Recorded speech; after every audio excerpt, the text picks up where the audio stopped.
छात्रों, अब मैं गुण स्वर संधि क्या है इस पर मैं प्रकाश डालने जा रहा हूं।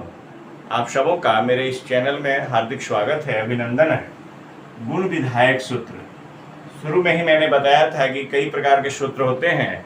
संज्ञा सूत्र, परिभाषा सूत्र, विधि सूत्र, नियम सूत्र, अतिदेश सूत्र, अधिकार सूत्र। तो ये विधायक सूत्र है, विधि सूत्र है, यानी आदि गुण। ये सूत्र 6-1-87 प्रत्येक सूत्र पढ़ाने में बता देता हूं कि अष्टाध्यायी जो पाणिनि की रचना है उसके 6ठे अध्याय के प्रथम पाद का ये 87वां सूत्र है। इसको अंक में मैंने लिख दिया अंग्रेजी वाले रोमन में 6-1-87, इसी को दोबारा हिंदी है। इसकी व्याख्या है वृत्ति, जिसको कहते हैं आद। आद का मतलब हुआ अवर्णात। अची, इसमें से अची निकलेगा, इसको जब तोड़ेंगे तो आएगा अवर्णात।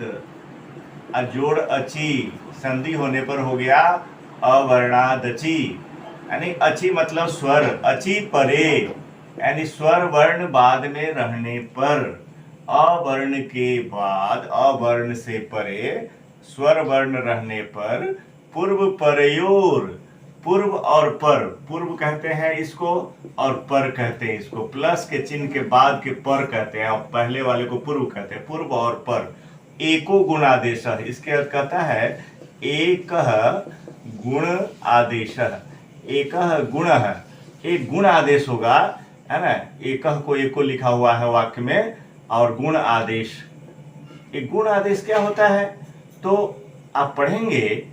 तो एक गुण जो आदेश होता है तो उसमें पहले इसके लिए एक संज्ञा सूत्र दिया हुआ है, गुण संज्ञा। उसके लिए एक सूत्र है, यहाँ पर थोड़ा सा उसका जिक्र कर देना चाहते हैं। अदेंग गुण, अदेंग गुण, एक गुण संज्ञा जब होगा तो अब अदेंग को तोड़ेंगे तो आएगा अत जोड़ एंग।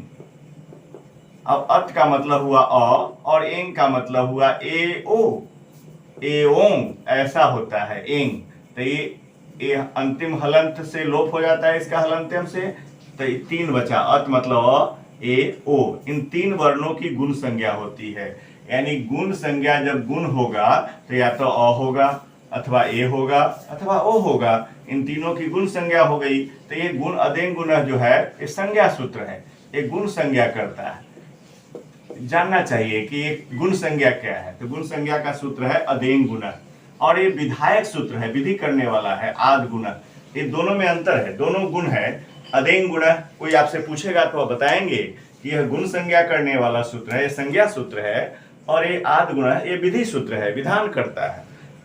ये आपको नियम बताता है कि क्या होगा और होगा तो क्या होगा, यह पहले हमको संज्ञा के बारे में जान गया, जानकारी अपेक्षित है। कोई पूछेगा कि गुण संज्ञा, आप पहले गुण जानते हैं कि गुण संज्ञा क्या है, तो कहेंगे अदेंग गुण अहम जानामि। गुण संज्ञा सूत्र है यह अत एंग गुण। इस सूत्र को तोड़ करके पढ़ने का तरीका, अदेंग गुण अत एंग गुण। अत मतलब अ, एंग मतलब ए ओ, अंग की मात्रात्मक है। ये तीन वर्ण गुण संज्ञक होते हैं। कोई भी पूछेगा गुण संज्ञक वर्ण कौन कौन से हैं तो आप बताएंगे अ, ए, ओ, इन तीनों की गुण संज्ञा होती है। और आद गुण क्या सूत्र है, तो विधायक सूत्र है, विधान करता है, नियम बनाता है, नियम दिया है इसने, विधि सूत्र इसको कह सकते हैं। तो ये समझ गए गुण संज्ञा क्या है। अब इस पर हम आ जाए तो आसानी हो जाएगी। अब तुरंत मैंने गुण स्वर संधि को समीकरण रूप में भी रख दिया है जिससे और समझने में सुविधा हो। देखते हैं अ अथवा, और प्लस का चिन्ह है यानी विच्छेद का चिन्ह है, इसके बाद ई अथवा दीर्घ कोई हो, ए ही होगा। इस स्ट्रक्चर को मैंने 4 भागों में तोड़ा है। अ प्लस ई बराबर ए, आ प्लस ई बराबर ए, अ प्लस ई बराबर ए, आ और दीर्घ ई बराबर है। हर परिस्थिति में यही हो रहा है, इसी को तोड़ा है मैंने 4 भाग में, फैक्टराइज किया है। और फिर इसका उदाहरण दिया है क्रमशः हर वर्ण का। आप देखेंगे तो ज्ञान में अ है और इंद्रिय में ई है, अ ई मिलकर के है ज्ञान इंद्रिय बना, ए बन गया। इसी प्रकार आप देखेंगे यहाँ भी अ और आ के बाद उ या उ कोई भी रहे, ऑब्लिक का चिन्ह है अथवा, इसको अथवा कहते हैं, ये स्लैश है, ओ ही होगा, ये बनेगा ओ ही, और यहाँ पर ए ही बनेगा। इसका भी मैंने इसको, इस स्ट्रक्चर को मैंने 4 भागों में तोड़ दिया है। फिर उसी प्रकार से प्रत्येक के आगे उसके अनुसार उदाहरण दिया है। जैसे पंच जो उपचार, पंचोपचार पूजन पद्धति है, षोडशोपचार, पंचोपचार, तो पंच अ च में अ है और यहाँ ऊ है, ऊ मिल करके ओ हो गया है। इस प्रकार आप इसको समझने में आसानी होगी। इसी प्रकार अ या आ के बाद री रहने पर अर होगा, इसको भी आप बना सकते हैं। अब मैंने पढ़ा एक जगह कि गुण हो किसका, स्वर तो बहुत सारे हैं, सीधे दिया है अवर्णात अचि परे पुर परे और एको गुणादेश, तो अच परे रहने पर कौन से अच, तो एक जगह आया है कि सूत्र में आपको मैं बता दूं, इको गुण वृद्धि स्यात्। एक गुण होता क्या किसका है, तो इको गुण वृद्धि स्यात्, ऐसा एक जगह मैंने पढ़ा पाणिनि अष्टाध्यायी व्याकरण पढ़ने के क्रम में कि गुण या वृद्धि, गुण और वृद्धि हो किसकी, तो इको माने इक की। अब इक कहने से क्या चीज का बोध होता है, तो इक का मतलब हुआ ई, उ, री और लृ, ये चार वर्णों का गुण होता है। यानी ये चारों वर्ण जब अ के बाद रहे, अवर्णाद अचि पड़े, ये कौन कौन से अच होंगे, यही चारों होंगे, ई उ री लृ, ये चारों। अब देखेंगे, अब अ यहाँ लिखते हैं, इसके बाद ई हो, यहाँ भी अ हो और यहाँ उ हो, यहाँ अ हो, यहाँ री हो, यहाँ अ हो, यहाँ लृ हो, यही चारों वर्ण इक, इन्हीं की गुण वृद्धि होती है, गुण हो या वृद्धि हो, इको गुण वृद्धि स्यात्। ऐसा है कि इक का ही गुण होगा और इक की ही वृद्धि होती है। तो आपने देखा इको गुण। अब एक कहता है कि पूर्व परियोर एको गुण आदेश, और गुण हम पढ़ चुके हैं कि गुण होगा तो या तो अ होगा, या अथवा ए होगा, अथवा ओ होगा, ये तीनों में से कोई होगा। तो क्या होगा, तो अ और ई मिलकर के ए होता है, ये जान लेना चाहिए। अ और उ मिलकर के ओ होता है, और अ और री मिलकर के अ होता है।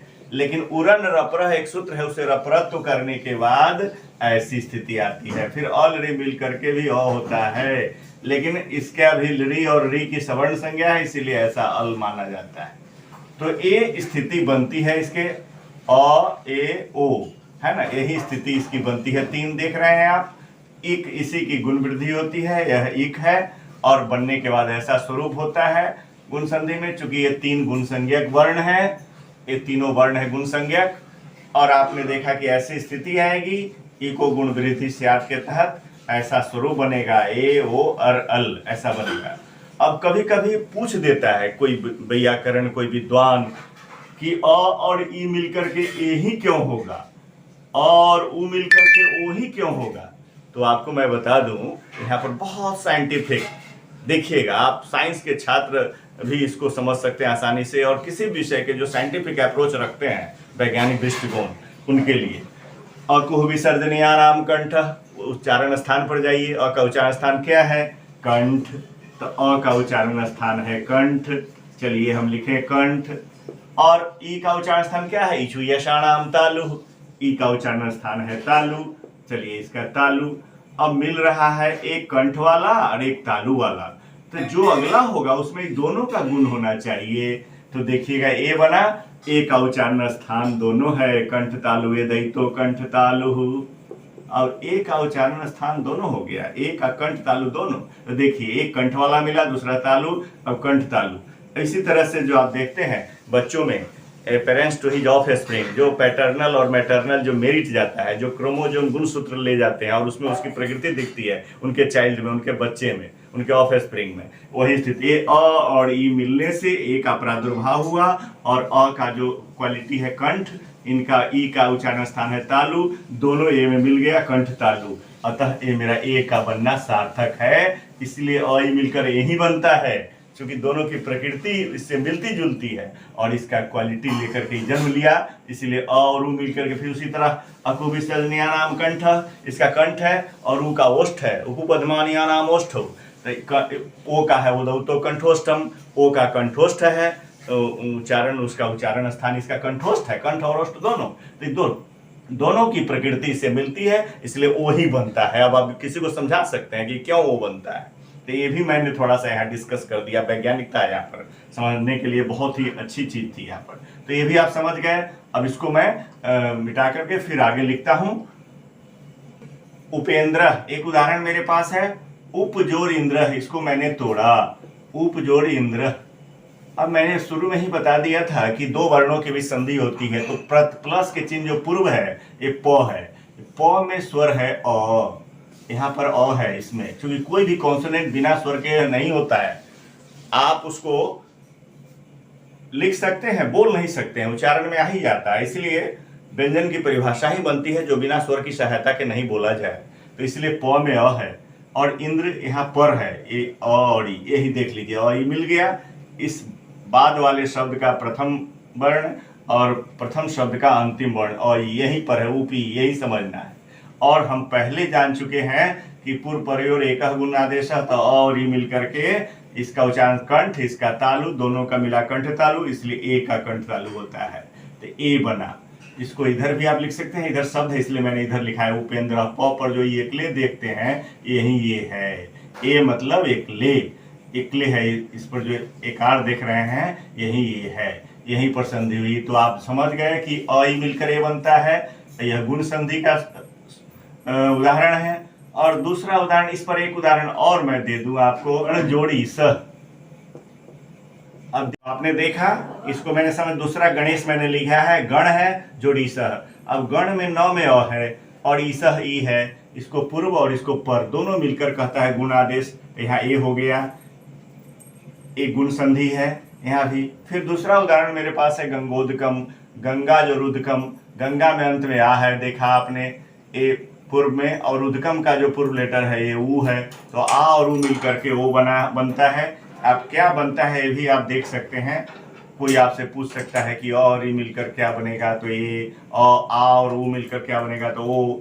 तो इस तरह से आप देख रहे हैं कि यहाँ गुण हो रहा है, इसलिए गुण संधि के उदाहरण है। और एक ही आदेश हो रहा है, गुण आदेश, इसको गुण आदेश बोलते हैं एक को, है ना। फिर इसी तरह से अन्य भी उदाहरण आप ले सकते हैं, जैसे रमा जोड़ी सह।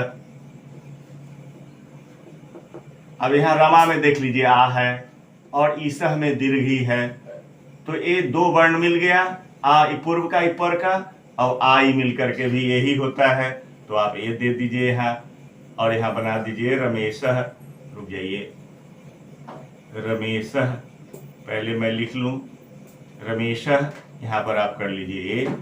तो यहाँ भी आप देख रहे हैं आई मिल करके ए बना है, ये भी गुण संधि का उदाहरण है। इस तरह से अनेक उदाहरण आपके द्वारा दिए जा सकते हैं।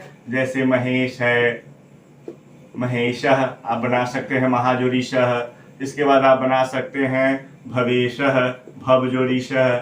इसी तरह से आप बना सकते हैं बहुत सारे उदाहरण। उपेंद्र है, सुरेंद्र बना सकते हैं, सुरेंद्र। उसी तरह से आप बना सकते हैं भाग्योदय, भाग्य जोरुदय, और वो मिल करके वो बनेगा भाग्योदय बना सकते हैं। इसी तरह से आप महर्षि बना सकते हैं, महाजोऋषि, महर्षि। तो आप बहुत सारे उदाहरण मैंने यहाँ पर इसके अतिरिक्त मैंने लिखा है, इसको आप बनाएंगे। राजर्षि, राजजोऋषि, देवेशः, देवजोरीशः, सप्तर्षि, सप्तजोऋषि, महेशः, महाजोरीशः। तो आपने देखा कि इस प्रकार मैंने गुण संधि आपको बताया। आज इतना ही। अब अगले दिन मैं वृद्धि स्वर संधि पढ़ाऊंगा। धन्यवाद।